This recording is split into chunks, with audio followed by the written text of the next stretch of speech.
pagsasagawa ng modified dapog. Kung magtatanim sa 1 hektaryang bukid, kakailanganin ang mga sumusunod: 12 hanggang 15 kilong hybrid rice seeds o 25 hanggang 30 kilong certified inbred seeds, 5 hanggang 6 na sako ng ipa, 5 hanggang 6 na sako ng dayami, at 34 na pirasong plastic net o kulambo na may pinong butas at haba na 150 cm at lapad na 75 cm. Ibabad ang mga buto ng hybrid sa malinis na tubig sa loob ng 12 hanggang 24 na oras. Ibabad naman ng 24 hanggang 36 na oras ang inbred seeds.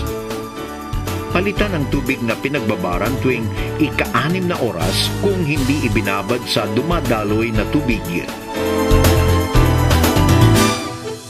Kulubin ang binhi hanggang sa magkaroon ng sibol ang mga buto. Sapat na ang 24 hanggang 36 na oras. Ihanda ang kamang punlaan.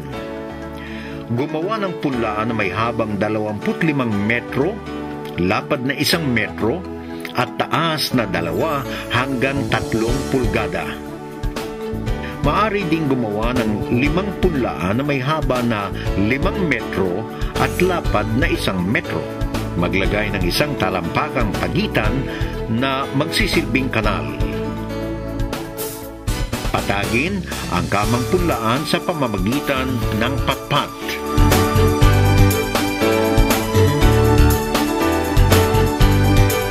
Ikalat ng pantay ang ipa sa kamang punlaan.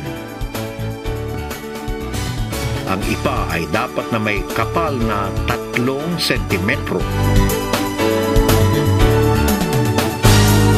Ilagay ang 2 magkapatong na net sa ibabaw ng ipa. Ayusin ang mga ito ng mabuti. 2 net ang ginagamit upang mapadali ang paghihiwalay ng lupa at ng ipa mula sa mga punla.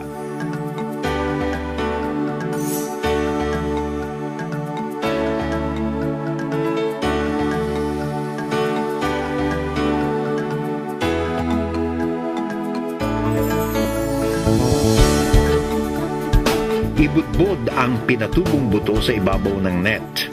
Ang dami ng buto ay 1 kilo sa bawat sukat ng net na 0.75 meter by 1.5 meters. Takpan kaagad ang binudbod na buto ng mga dayami. Ang dayami ay dapat na may kapal na 2 hanggang 3 sentimetro. Ito ang magsisilbing proteksyon mula sa sinag ng araw, matinding buhos ng ulan at pag-atake ng ibon at daga. Diligan ng husto ang kamang punlaan. Maaari punuin ng tubig ang mga kanal sa pagitan ng punlaan para ipandilig. Diligan ang punlaan sa umaga at hapon. Gawin ito mula sa unang araw ng pagpupunla hanggang ika-4 na araw. Sa ika-5 araw, dahan-dahang alisin ang mga dayami sa ibabaw.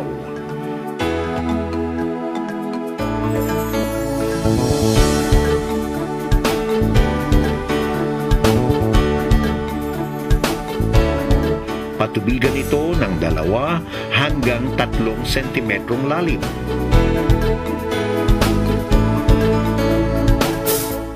Magsabog ng ammonium sulfate o 210024S sa dami na 1 kilo sa bawat 10 kilong binhi.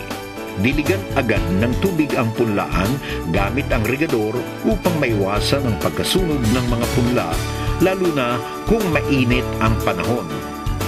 Magpatubig ng sanap-sanap o panatilihing mamasa-masa ang lupa sa punlaan hanggang ilipat tanim ang mga punla.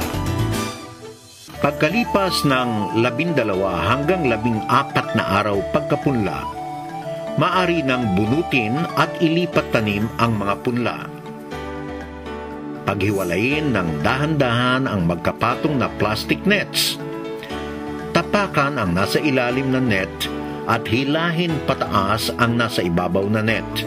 Ito ay upang maihiwalay ang mga ipa at lupa na nakadikit sa mga ugat.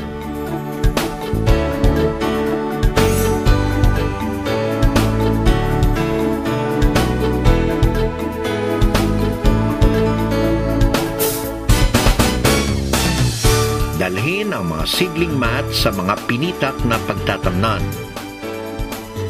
Dahan-dahang bunutin ang mga punla mula sa net. Direktang ikalat ang mga ito sa mga pinitak ng kumpul-kumpul para sa mas mabilis na paglilipat tanim. Magtanim ng 1 hanggang 2 punla bawat tundos kung hybrid. 2 hanggang 3 punla bawat tundos kung inbred. Ang mga tundos ay dapat na may pagitan na 20 sentimetro.